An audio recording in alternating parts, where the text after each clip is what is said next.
In a video on Lenin prior to the Russian Revolution, we discussed the psychological reasons for why Lenin became a socialist. And an interesting thing about this is that when we look at all the other major socialists, a very concerning pattern emerges.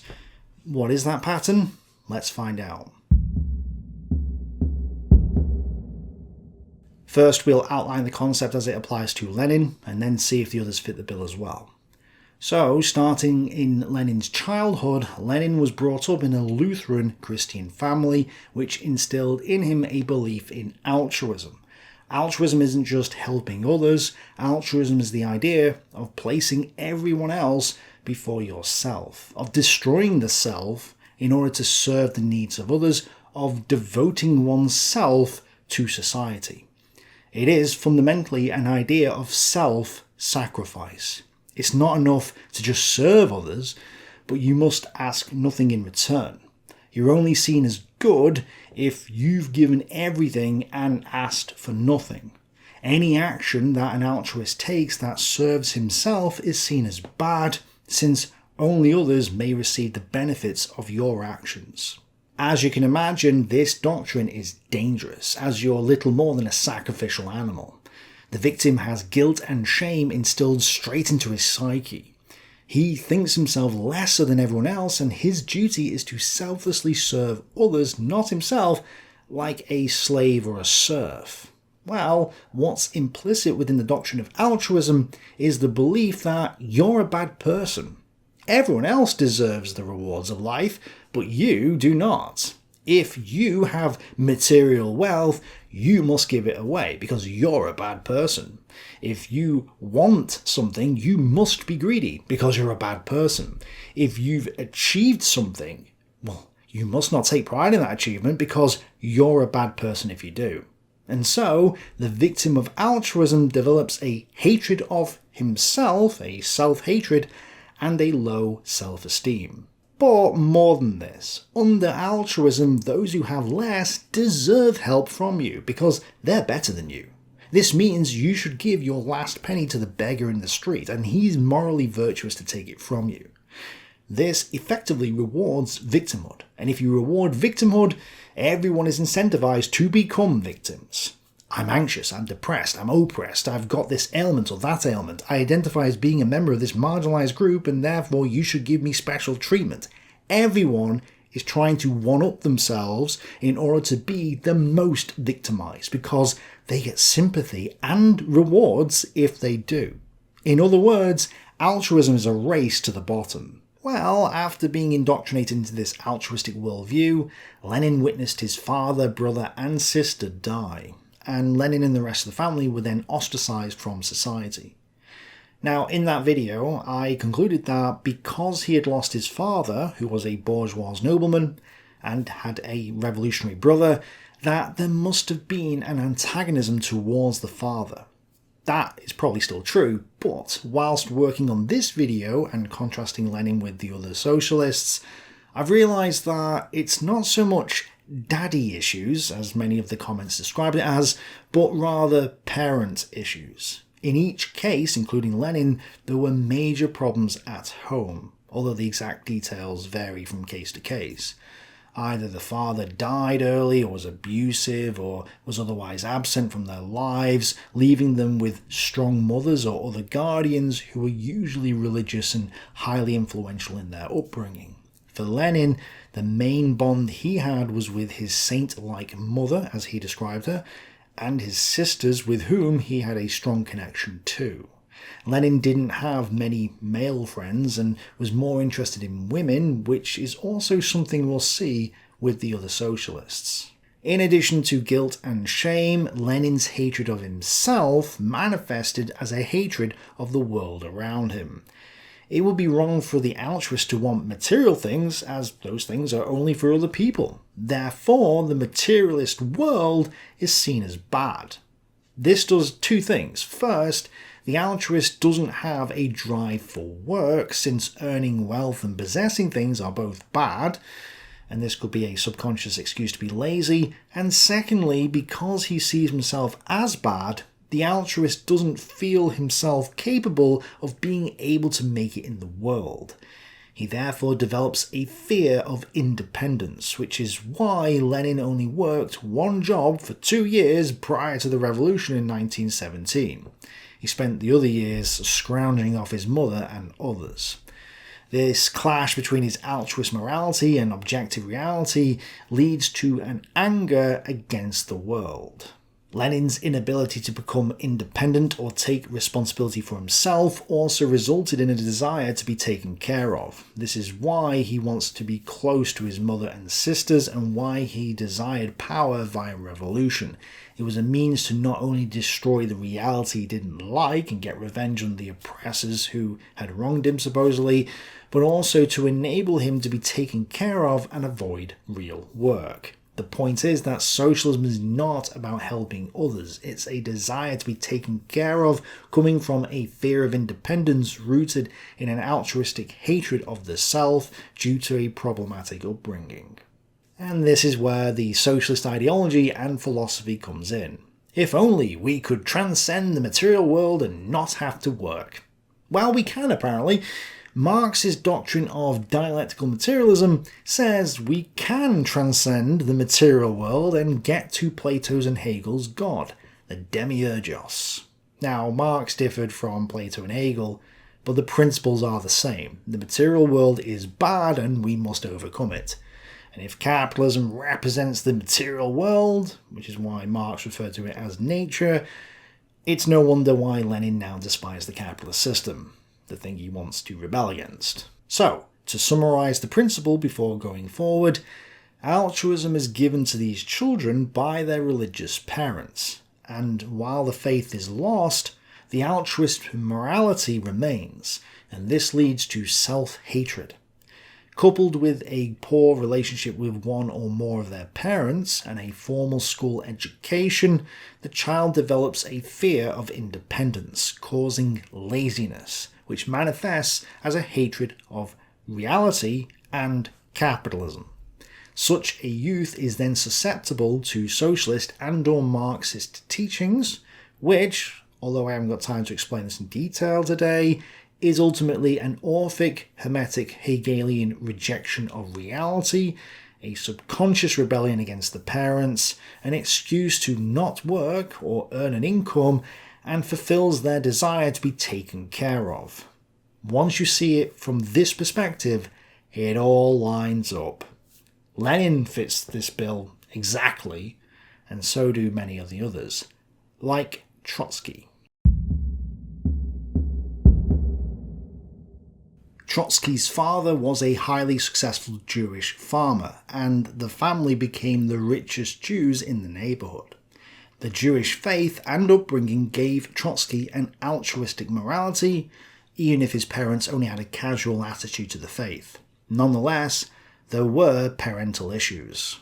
David was gruff and Etta was demanding. They expected a lot of their sons and daughters and were angry when expectations were not fulfilled.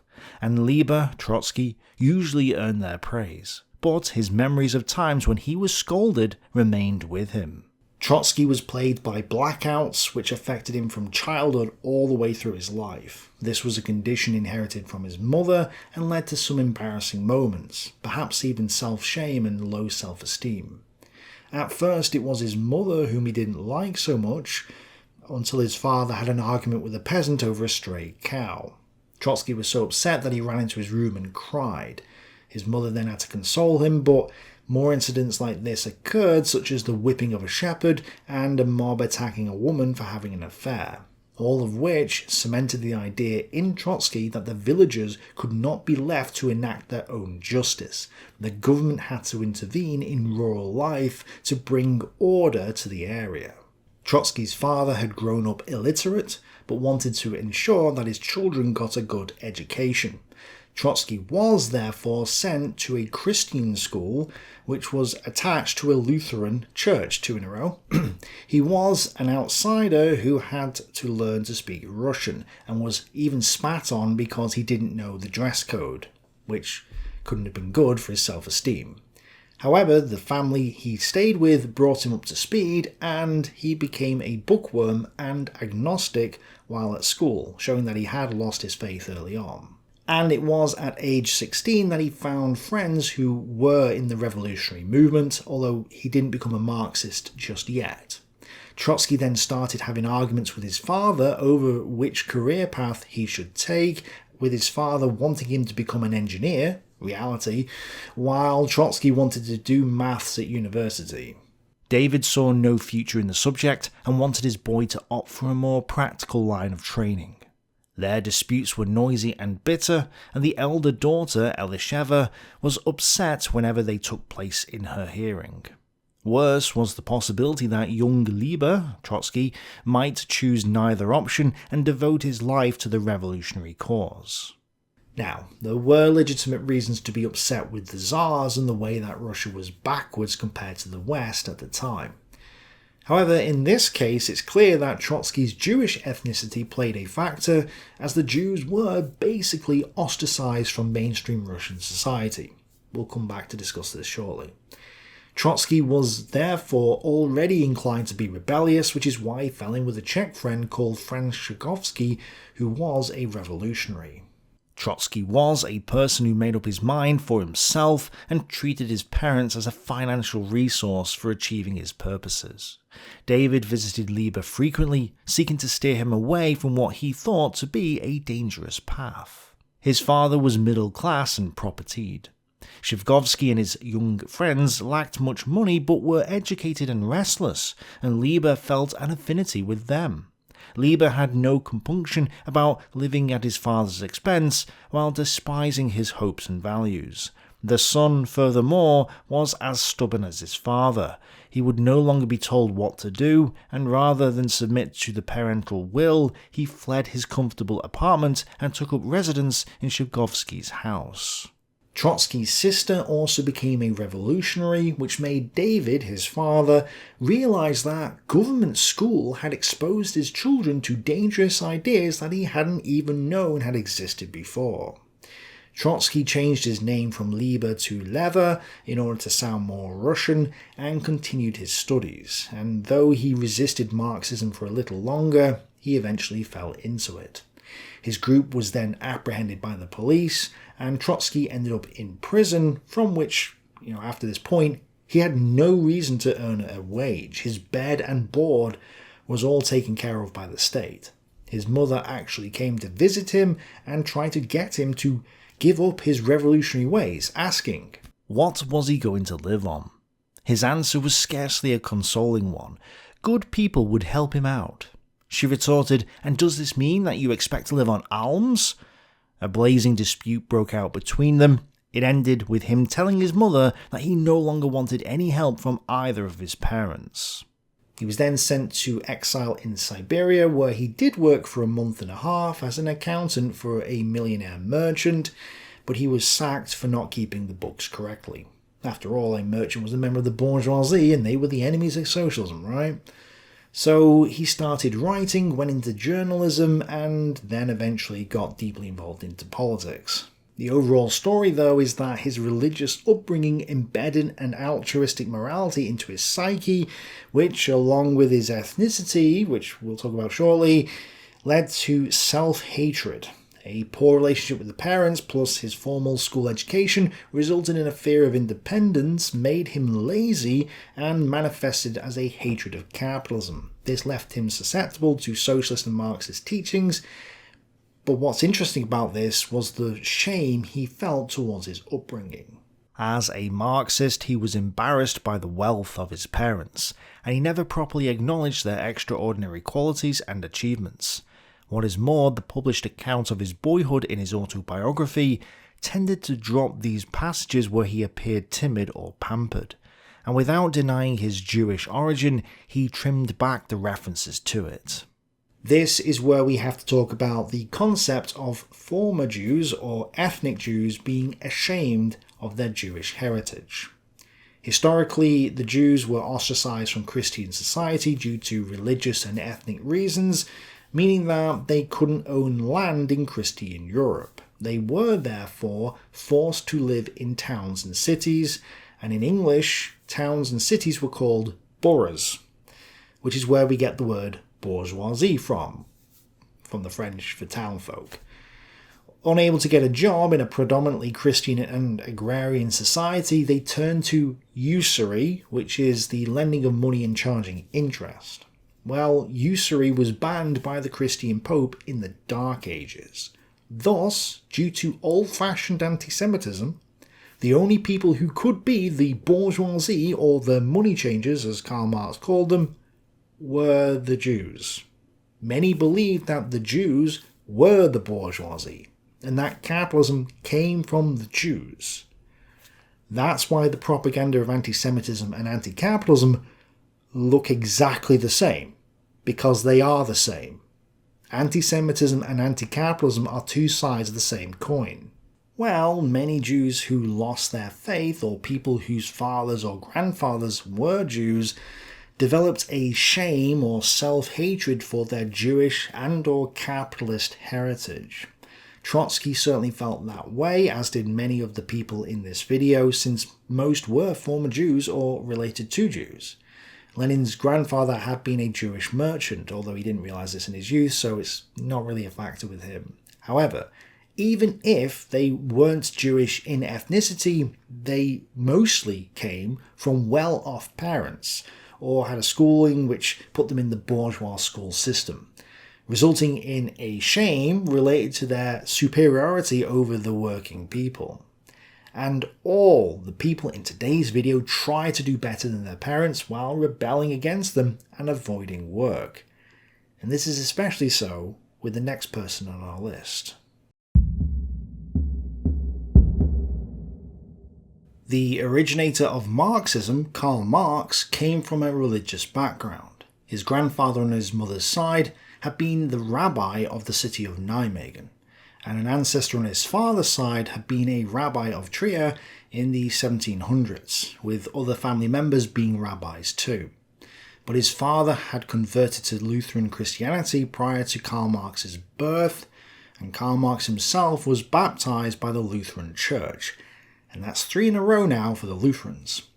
His father wasn't really religious, but was interested in Immanuel Kant, whose philosophy tried to save faith from science.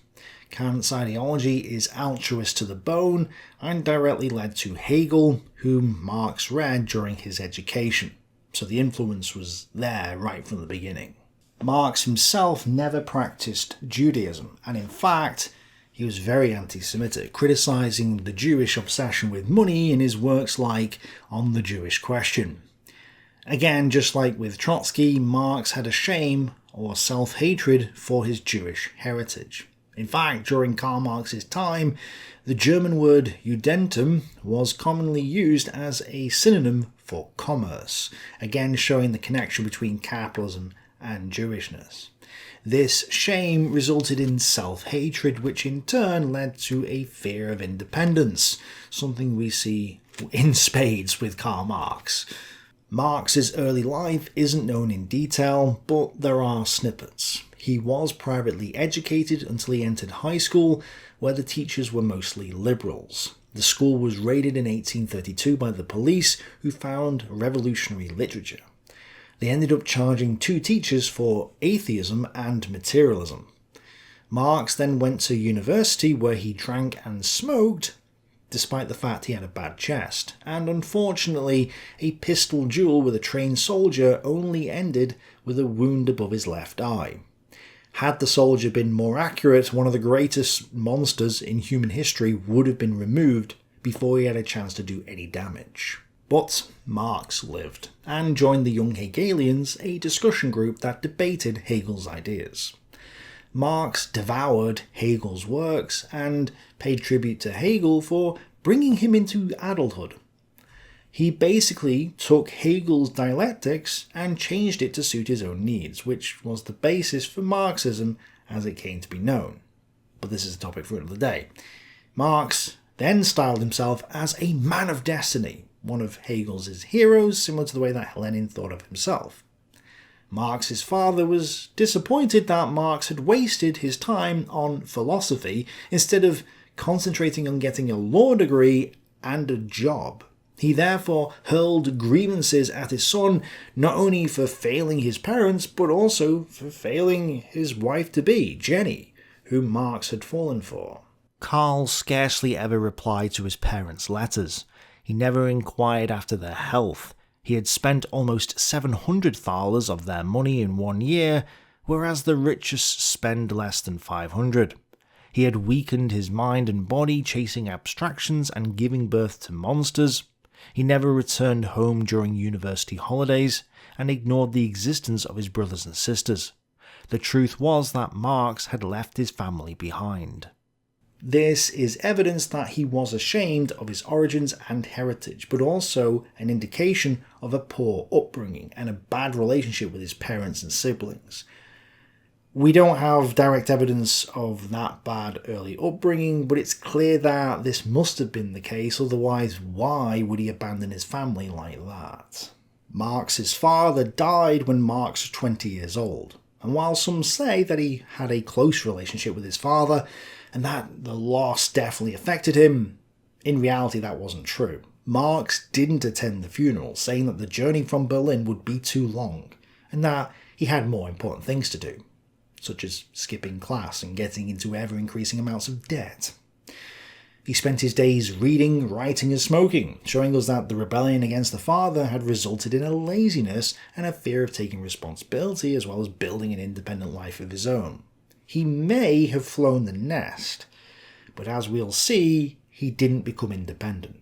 Marx also lost a brother at this time too, so there was a broken home of sorts, although it was more that Marx had just abandoned his family. Marx fell out with his tutor and so sent his dissertation to the University of Vienna, which had a reputation of awarding degrees without debate or delay. 9 days later, he was awarded a PhD, which was for an essay on 2 ancient Greek philosophers, Democritus and Epicurus. Democritus reasoned that tiny particles made up the world, atoms, which he said were uncuttable, while Epicurus said that everything in the world is just mechanical. And because this is a mechanical, materialistic world, his ethics said that we should withdraw from it, give up, and retire from life in order to not be hurt. Epicurus himself built a sheltered garden, in which he retired, ate a simple diet, spoke with a few chosen friends, and let the world outside the garden go to hell. In essence, he built a Garden of Eden. He thought that the greatest happiness is the absence of strong emotions, and not taking action, meaning that happiness was a negative emotion for Epicurus. It is the state of not being hurt.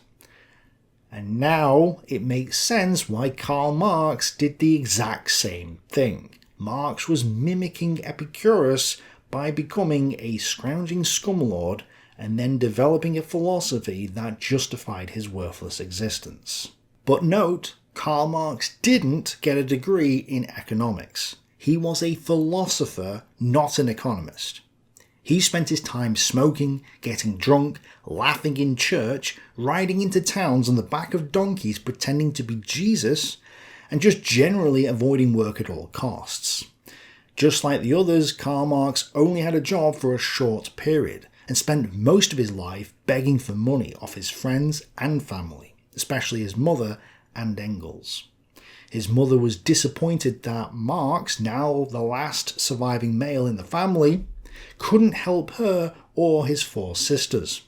In fact, rather than help her, Marx demanded financial support off of her, which she gave until she cut him off.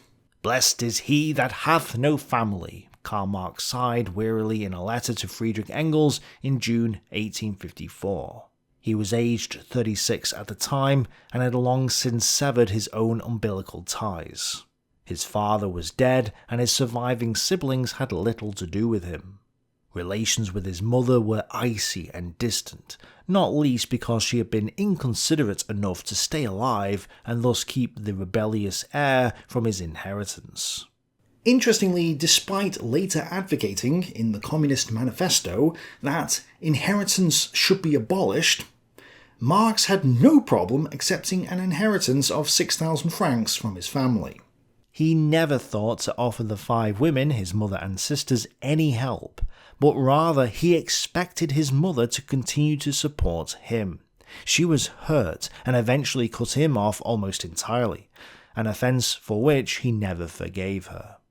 After 1850, Engels got an office job at his family's enterprise in Manchester. He got enough money to support himself and help out Marx, which he would do until the revolution came. He thought the revolution was just around the corner and then spent the next 20 years working at the office, repeatedly predicting the revolution that never came, while sending Marx money. Throughout his life, Marx appealed over and again for handouts from every friend or relative he could think of, even eventually from one of his grown children. Wow, what a pathetic loser! As Engels' fortune grew, so did his generosity, but Marx always adjusted his standard of living to a level above what he received. Thus, he was never out of debt, and he never stopped asking Engels for more. Engels served Marx as a kind of substitute mother, sending him pocket money, fussing over his health, and continually reminding him not to neglect his studies. We can certainly see the lack of independence here and the desire to be taken care of by a mother-like figure. At one point, Marx told Engels that the book he was working on, Das Kapital Volume 1, would be compiled in about 5 weeks. Instead, it took another 15 years to write what can only be described as a long, inaccessible, confusing and totally nonsense book. Nonetheless, Engels was loyal to the end, financially supporting Marx for another 16 years, waiting patiently for the next volume, only for Marx to die before it was completed. Marx never tried to get a job, and was happy to allow his wife and family to suffer as he begged and borrowed to keep them. He had massive arguments with his wife over this, and she reminded him that women in the 1800s were entirely dependent upon their husbands due to Eve's original sin. But even she couldn't shake him from his idleness. Dearest heart, I am greatly worried about our future. If you can, do set my mind at rest about this. There is too much talk on all sides about a steady income. A steady income was one necessity of life that always eluded Karl Marx. And as one of the biggest ironies of history, for all his mockery of bourgeois morals and manners, Marx was at heart a supremely bourgeois patriarch. He kept a maid, even though he barely had enough money to keep her or his wife. He claimed he was devoted to the working man, but was never kind to anyone and was often cruel. He didn't get along with people and was vicious with his rivals and supporters.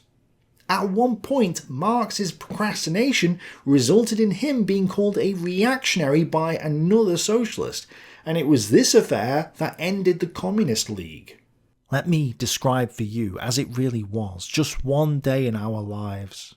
Since wet nurses here are exorbitantly expensive, I was determined to feed my child myself, however frightful the pain in my breast and back. But the poor little angel absorbed with my milk so many anxieties and unspoken sorrows that he was always ailing and in severe pain by day and night. In his pain he sucked so hard that I got a sore on my breast, an open sore. Often blood would spurt into his little trembling mouth. I was sitting thus one day when suddenly in came our landlady. She demanded the £5 we still owed her, and since this was not ready to hand, 2 bailiffs entered the house and placed under distraint what little I possessed: beds, linen, clothes, everything, even my poor infant's cradle, and the best of the toys belonging to the girls, who burst into tears. At last a friend came to our aid. We paid, and I hurriedly sold all my beds, so as to settle with the apothecaries, bakers, butchers and milkmen who, their fears aroused by the scandal of the bailiffs, had suddenly besieged me with their bills. Despite this, Marx not only still didn't get a job, but he got his wife pregnant again. And again. And then got his maid pregnant just to top it off, a secret that was kept from the public until 1962, although there's a chance it was actually Engels' child.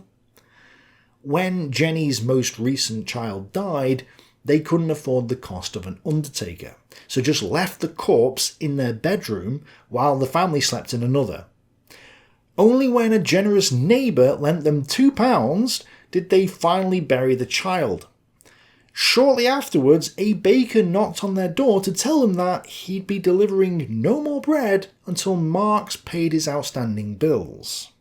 I could spend all day ripping on Marx, and it's incredibly enjoyable, and objectively he deserves it, so maybe I should just do an entire video on the life of Karl Marx at some point. But for today, let's conclude our assessment of this creature of the idol. Overall, it's clear that Karl Marx was brought up under a mainstream religion, instilling him with an altruistic morality. He lost the faith but kept the altruism, had a poor relationship with his parents, a rebellion against the father, and his schooling was obviously not helpful. This led to indolence, laziness, which clashed with reality and resulted in Marx having a fear of independence. Marx thought himself better than everyone else, and, falling under the spell of a different altruistic religion, an Orphic Hermetic Hegelianism, this manifested as a hatred of the current system. Socialism gave Marx permission and the drive to rebel against reality, which was a subconscious rebellion against the parents. Socialism also gave him an excuse to not work or earn an income, and fulfilled his desire to be taken care of. Spouting this philosophy to the world then led to disastrous consequences for humanity as a whole. And I don't think it's a coincidence that the man who hated money and usury was also the same man who was too lazy to earn money and was constantly in debt. Marx hated reality because it required that he stop being a good-for-nothing scrounging scumbag who needs to get a job and take responsibility for his own life, including that of his wife's. That was way too hard for him. And so Marx became an anti-capitalist to try and hide the fact that he was an abject failure of a human being. And I think I've said enough on this idiot. So let's move on to Engels. Friedrich Engels' wealthy family owned textile mills in England, and his parents were devout Calvinists. Bearing in mind that Calvinism split from the Lutheran tradition in 1529, so I'm counting that as 4 in a row for Lutheranism. Engels' parents brought up their son in a strict Christian household, with only the mother permitting some humour now and then. His father was a very serious man who was troubled by his son's messiness. Altruism was, therefore, instilled within Engels from an early age. He attended secondary school, but circumstances forced him to earn money, and so he trained as an apprentice in the family firm. Clearly, there was pressure for Engels to become independent, but instead, he read the philosophy of Hegel, which was, in essence, a fundamental rejection of reality. Still, he was a slightly better human being than Karl Marx. One might also say that the two characters were thesis and antithesis incarnate.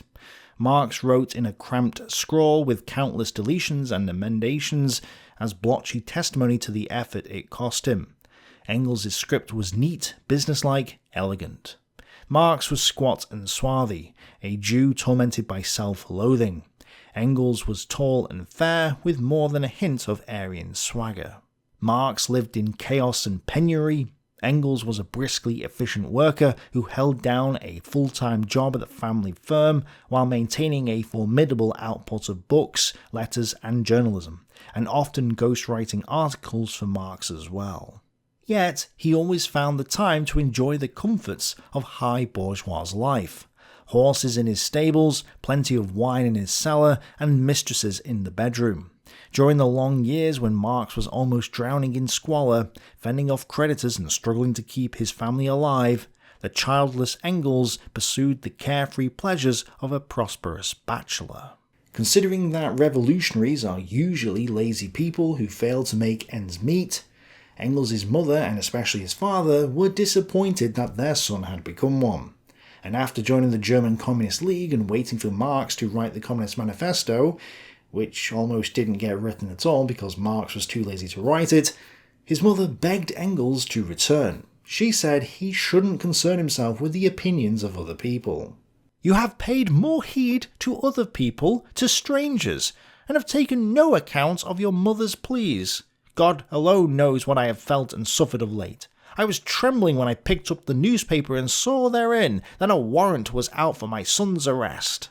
Engels would much rather deal with tearing down the system than go to work. He fought in several uprisings until his family told him they were about to cut off their funding, which essentially forced Engels to work for the family firm in Manchester. He pilfered the company's cash box to support Marx, as Lord Scumbag wrote Das Kapital, but Engels was under police surveillance, and as an example of how wealthy he and his family were, Engels had several homes he could go to in order to confuse the police. Engels had joined his father's firm in 1851 and retired from it in 1864 so as to continue his writing projects. Clearly, while Engels did work, he only did so reluctantly, and then only for 14 years, because for much of his life he was receiving money from his parents. Again, it's clear that a religious and altruistic upbringing, plus problems with his parents, resulted in a fear of independence, coupled with a look into Hegelianism, which led to a hatred of the current system, a system that required working and taking responsibility. Unlike the rest, Engels did reluctantly take up real work for a short time, but for most of his life he was receiving wealth from his rich parents, much like all the other socialists on this list, except for one. The next person we're going to look at was an exception. Stalin was the only one of his siblings to survive infancy, and his family were poor. His parents had been born serfs, but his father had become a small businessman who owned a shoe workshop that employed several other people. However, the style of shoe was the old traditional style that had fallen out of fashion, and so the business declined as time went on. This resulted in Stalin's father becoming a violent alcoholic, and perhaps due to his mother flirting with other men in the village, the marriage broke up. Stalin's mother took herself and Stalin to live with a friend who was a father in the church, and both she and Stalin therefore attended church. And in 1884, Stalin was taken ill with smallpox, which left his face permanently pockmarked. Stalin obviously had family issues, and later in life he tried to encourage the view that his alcoholic father wasn't his real father. Either way, Stalin was brought up in a religiously altruistic household, and the scars on his face plus the injury he received that affected his gait and earned him the nickname Crimped probably knocked his confidence, leading to low self-esteem. His father then returned to help his stricken son, leading to the myth that he had kidnapped him, which he hadn't, but he did force Stalin to work in his workshop, which would be the only time in his life that Stalin worked a working-class job. His mother persuaded the priest to take him under their wing, but it's clear that Stalin was rebelling against the father and thus developed a fear of independence and taking responsibility for himself. It also shows that his mother was highly influential in his life. Her triumph over her husband in a deeply patriarchal society was supported by family friends, who took the woman's side, and by the boy himself. In the parental tug-of-war between becoming a priest, school, or a cobbler, Stalin preferred school, and therefore his mother. Unlike Besser, KK was always ready to do whatever it took to make sure he had clothes on his back and his bills were paid. Yoseb Soso Yeramashvili, who met the future Stalin by wrestling him on the parish school playground, recalled that his friend was devoted to only one person, his mother, and KK in return was devoted to him. I must point out that Stalin is the first socialist in today's list who wasn't brought up as a Lutheran or Calvinist. The religion he was raised in was the Russian Eastern Orthodox Church. There's others in this list who also weren't Lutheran, and so it's obviously not the type of church that affected them, but rather that they rebelled against their religion whilst retaining the altruist morality that they had been given by the faith. It is therefore a story of a loss of faith in the mainstream religion and a conversion to a new faith, which can largely be described as Hermeticism. Marxism derives from Hegelianism, which is an offshoot of Hermeticism, which ultimately has its origins in ancient times, specifically the Orthodox in Greece. And I wanted to highlight this factor because the socialists we'll be looking at next were also from other faiths, not just Lutheranism or Calvinism. So it's not one specific religion that's the problem here. When the priests took Stalin to witness a hanging in 1892, Stalin sympathised with the victims, which shows that his altruistic morality was in full swing. Just like Lenin, Stalin learnt Greek, immersing him in the ancient classics and their Platonism, an Orthodox philosophy of irrationalism, altruism and collectivism. And we can confirm that Stalin did read Plato directly from the Greek, so we know he was immersed in the Orthodox religion. But it was at this time that Stalin began to rebel against the priests, forming a forbidden book club. Amongst political works, one book he read was the Patricide, and it's from this that Stalin adopted the nickname Koba after the protagonist, who was a bandit. Of course, he then read Karl Marx and became a socialist, and then was expelled from the seminary he was in, and after working a handful of odd jobs, he was arrested for reasons that are probably related to his revolutionary activities.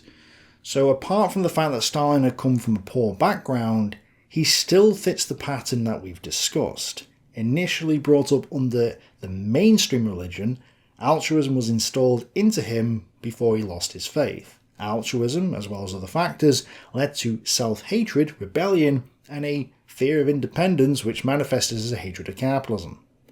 But Stalin isn't the only socialist who's a little different from the others, as we see with the next person on our list, Mussolini. Mussolini had started off as a socialist before founding fascism, itself merely a variant of socialism. In fact, Mussolini's grandfather, Luigi, had been a slothful drunk who had left Mussolini's father, Alessandro, very little. Alessandro became a blacksmith, but only reluctantly, as he was more interested in politics, becoming one of the first socialists in his region at a time when they were still known as internationalists.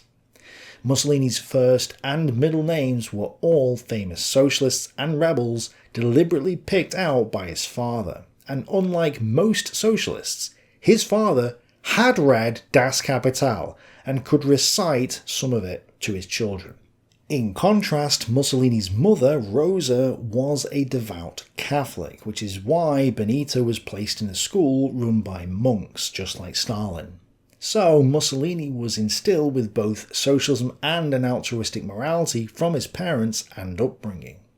And he did attempt a few jobs here or there, but never stuck with them very long, instead reading the works of socialists, syndicalists, and Nietzsche. Later he read Mikhail Bakunin, a Russian revolutionary collectivist anarchist, and Zola, amongst others. Each day he wore the same clothes: black suit, broad-brimmed black hat, black cravat, black cloak. He carried a knife and a knuckle duster concealed about his person. Later he would carry a revolver as well. Local people found him odd and scary. They called him the Man in Black. Often at night he used to stagger about town drunk. Sometimes he slept in the street outside his favourite bar. He was always in debt and frequently wrote to his friend Santa Badeschi asking for loans. He also asked many people in Gualtieri for loans. He was jailed 11 times before coming to power, sometimes for vagrancy, others for being violent people, including women. Mussolini definitely had a strong mother as well as women issues.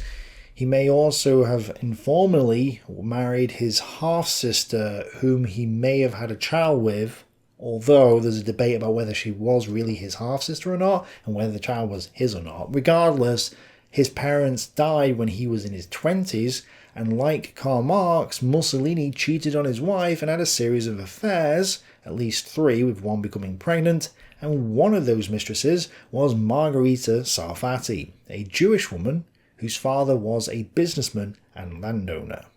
Again, with Mussolini, religion gave him an altruistic morality, but he lost his faith. Parental problems plus a strong female presence in his childhood led to a fear of independence, which in turn evolved into a hatred of the capitalist system reality.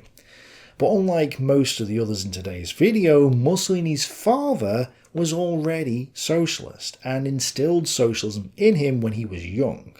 So he's a bit of an exception here because most of the others fell into socialism against the wishes of their parents, whereas Mussolini's father was already socialist and Mussolini just went along with it. So in this instance, it was Alessandro's relationship with his father, Luigi, that needs to be looked at, because it's the alcoholism of the grandfather that led to parental issues and a rebellious fear of independence for the father, which influenced his son. Thus, the pattern is still there, even if it's a bit different. Same with the next socialist on the list. Adolf Hitler's father, Alois, was an illegitimate child of a peasant woman who ended up climbing the social ladder to become a customs inspector. Due to his illegitimacy, it's not clear who Alois's father was, with some speculating it may have been a Jewish man, possibly even a Rothschild. The evidence points elsewhere, but his third wife, Hitler's mother Clara, was Alois's second cousin. Adolf Hitler was born into a comfortable, middle-class family which had both a cook and a maid.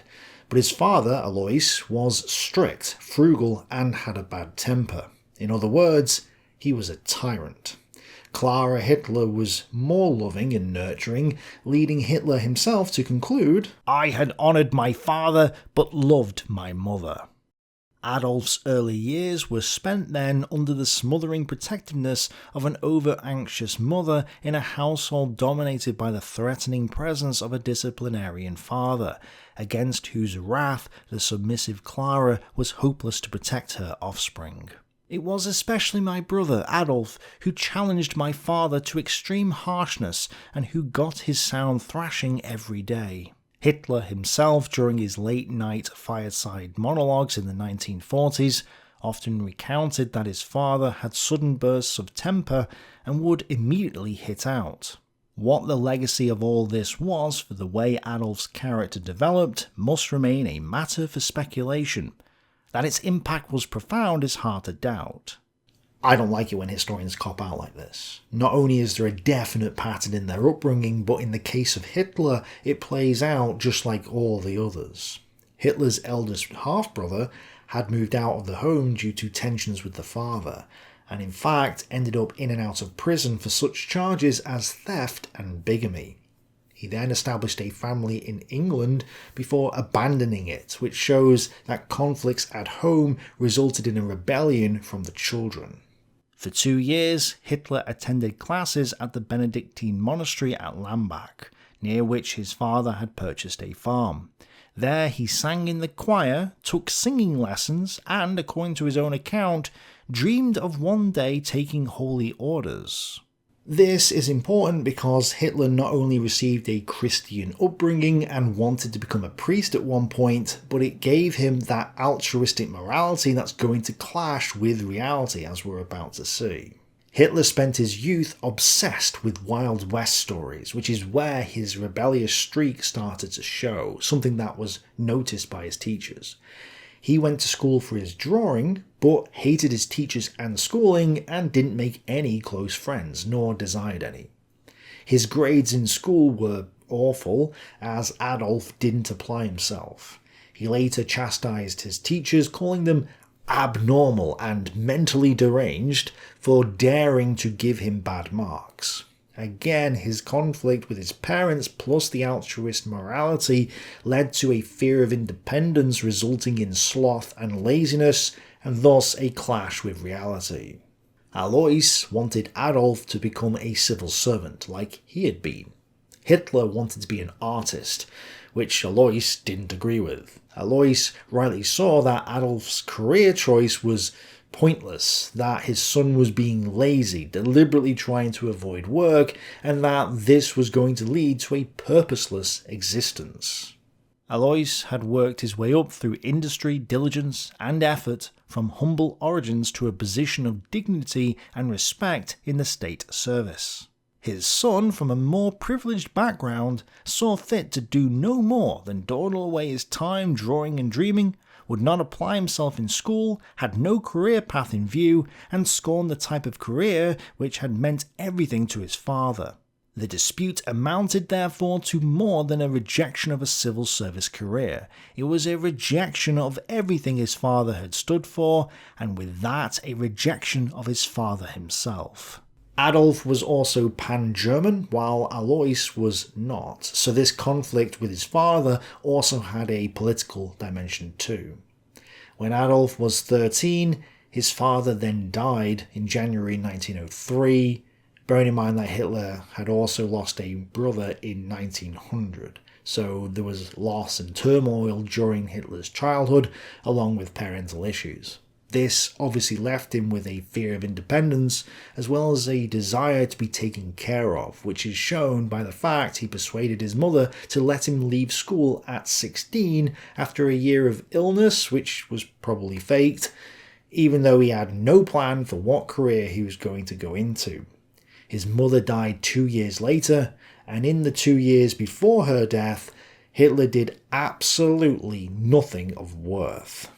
In these 2 years, Adolf lived a life of parasitic idleness, funded, provided for, looked after and cosseted by a doting mother, with his own room in the comfortable flat in the Humboldtstrasse in Linz, which the family had moved into in June 1905. His mother, his aunt Joanna, and his little sister Paula were there to look after all his needs, to wash, clean and cook for him.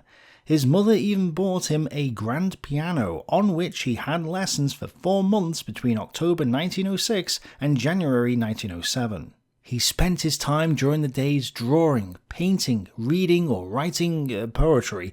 The evenings were for going to the theatre or opera, and the whole time he daydreamed and fantasized about his future as a great artist. The indolent lifestyle, the grandiosity of fantasy, the lack of discipline for systematic work, all features of the later Hitler can be seen in these 2 years in Linz. What apparently made these last years of approaching manhood so happy for Hitler was the freedom from having to work, which gave him the freedom to brood, to dream, to spend his days roaming the city streets or the countryside, declaiming to his companion what was wrong with the world and how to right it. Unfortunately, Clara was ill with breast cancer. Her doctor, who was Jewish but whom Hitler had great respect for, said this about their relationship.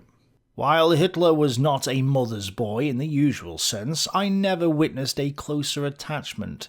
Their love had been mutual. Clara Hitler adored her son. She allowed him his own way whenever possible. For example, she admired his watercolour paintings and drawings and supported his artistic ambitions in opposition to his father, at what cost to her one may guess. Hitler was rejected for Art Academy because his art was clearly not up to scratch, despite what some of his modern adherents say. When his mother died, he claimed poverty, but actually had enough inheritance to live without working for another year, so that's exactly what he did. He was offered an apprenticeship as a baker by a guardian of the family, but he turned it down. His aunt tried to get him to join the civil service, but to no avail. Instead, he moved to Vienna, later saying in Mein Kampf that this was where his political philosophy came from. That's disputed, and we don't have time to get into that debate today, but once he was rejected from the Art Academy for the second time, his temper flared.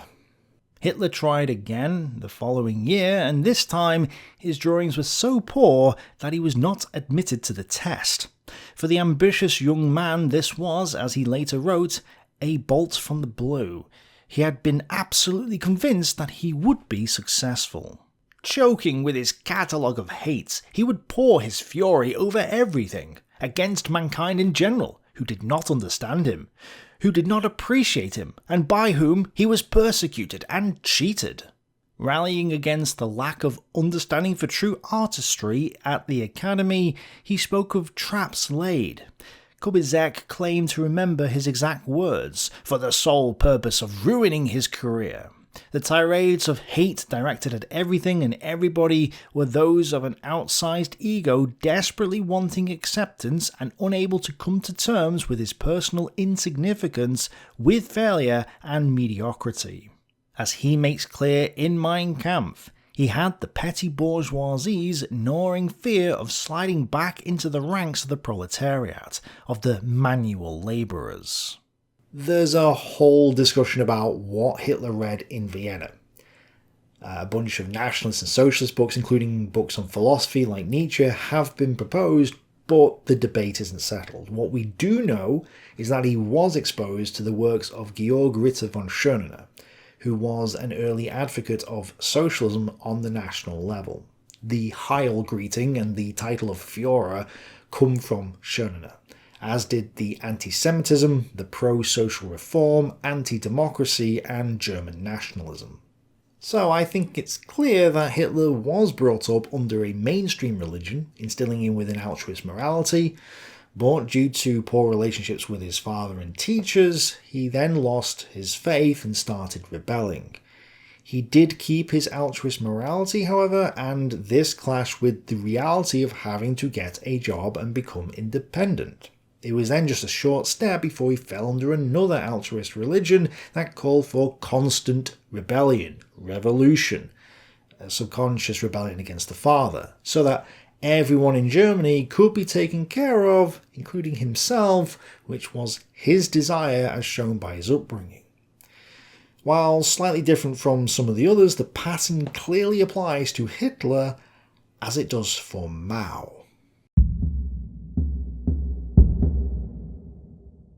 Mao Zedong's father had started off impoverished, but had become one of the wealthiest farmers in his village. He would beat Mao and his siblings, while his Buddhist mother would try to lessen his father's temper.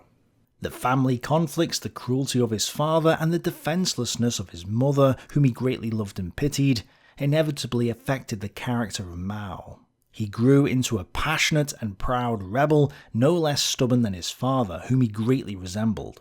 Although irritated by his father's stern temper, Mao himself became increasingly harsh, bitter, and headstrong.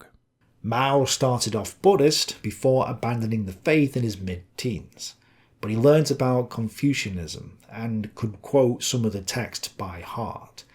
He fell out with his teacher, who was equally as harsh as his father, but instead of taking up a job in the family firm, Mao decided to continue his studies, which he had to do secretly at night to prevent his father from seeing him. Already in early childhood, under the influence of his despotic father, incendiary literature, and his surroundings, he concluded that open rebellion was the only way to defend one's rights. If you remained humble and obedient, you would be beaten over and over again. After an arranged marriage which he didn't want, Mao ran away from home and lived in the house of an unemployed student. He only returned once his bride died of dysentery, at which point he asked his father for money to continue his studies. He wasn't sure what to do with himself, swapping from one school to another, until realising that teachers and schools were failing him, at which point he decided he would just study on his own. He therefore read books from Western authors, including neo-Kantian philosopher Friedrich Paulsen, instilling him with an altruist morality system. All the while, he was asking his father for money, which he got until he eventually cut him off. Why did Mao prefer to lean on his father rather than get a job?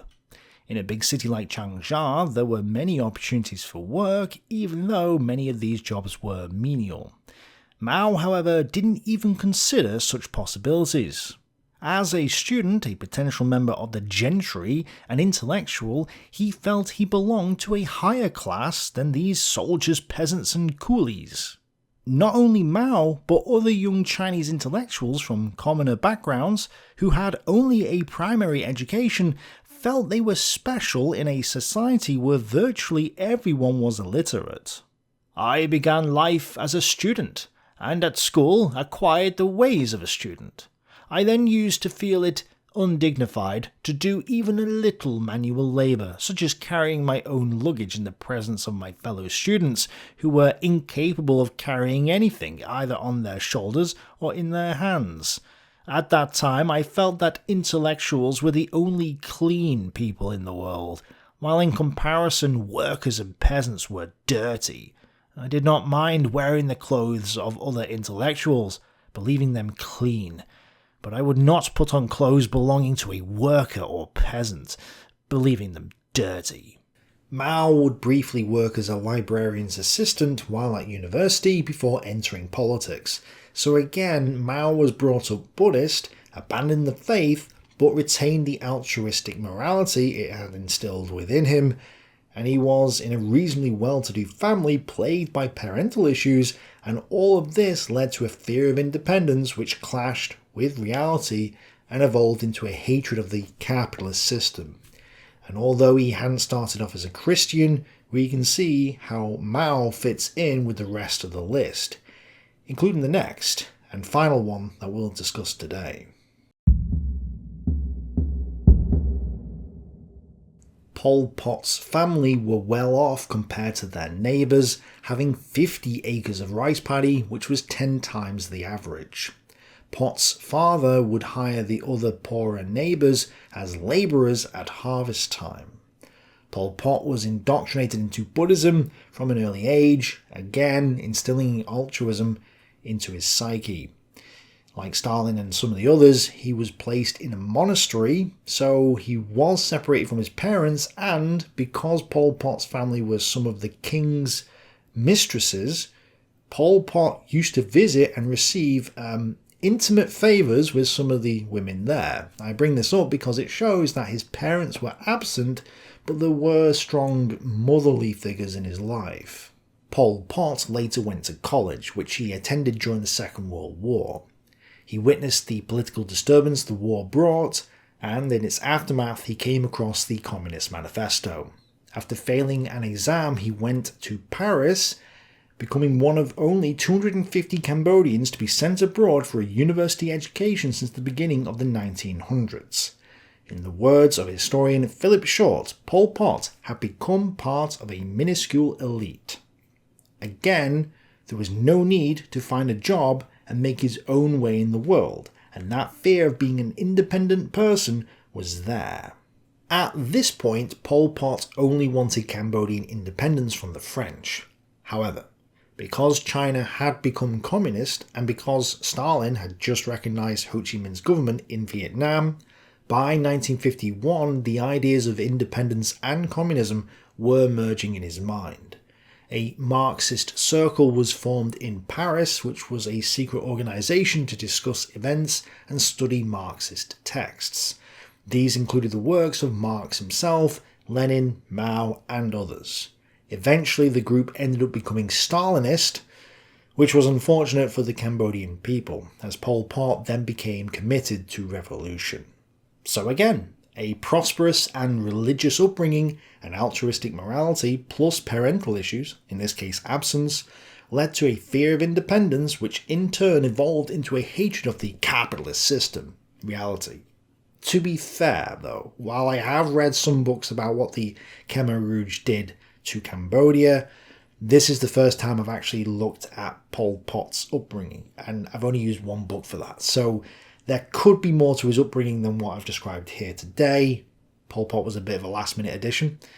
But even with the limited amount of information here, the pattern we've been discussing does fit Pol Pot like it does the others. And this cannot be a coincidence. All of them came from highly religious backgrounds which instilled an altruist morality in them. They then lost or rebelled against the mainstream religions, but retained their altruism. Most had rich parents and some came from poverty, but regardless, none of them were required to work in their early lives, if ever. And even in the few occasions where they did work a job, it was only for brief periods, and usually they didn't want to do the work, didn't enjoy the work, and didn't excel at it. Sometimes they were forced to do the work by their parents or circumstances, rather than wanting to do the work for payment or to enhance their selves. They all saw profit as bad, which is simply not true, and thought themselves better than other people, which is why they thought work was beneath them. They all had a fear of independence that manifested as a hatred of the capitalist system, and they dreamed of revolution in order to bring down the material reality that demanded that they get a job. But what is crucial here is the relationship these people had to their parents. In every case, their fathers were either absent, died early, or were people that they did not get on with due to abuse or neglect. Usually their mothers were seen as saints, helping them out in their time of need, or otherwise being the loving parent versus the more aggressive father. The only exception was Pol Pot, but even in this case, his parents were out of the picture almost entirely, and this may be because of my limited evidence. But even still, other women took over the motherly role for him, and he still fought against his male teachers. So to me, this aspect is still there, even if it's not the norm. But in all these cases, their parental issues resulted in socialism and revolution, which was a subconscious rebellion against the father. And while I can't sit here and go through every single socialist who has ever lived to see if that's the case with every single one of them, I can point out that there is a lot of hate coming from the modern socialists towards what they call the patriarchy and the white cisgendered men. Are we really going to sit here and say that this is all just a coincidence? Because I think not. And I'm surprised that none of the mainstream historians that I've read have spotted this pattern before. If you do know of a book that talks about the upbringing of socialists or their relationship with their parents, as I've discussed here, please let me know, because, well, I haven't come across such a book. And if you think about it, socialism is all about the victims, the children of history, rising up and becoming the new rulers, taking on the role of their fathers.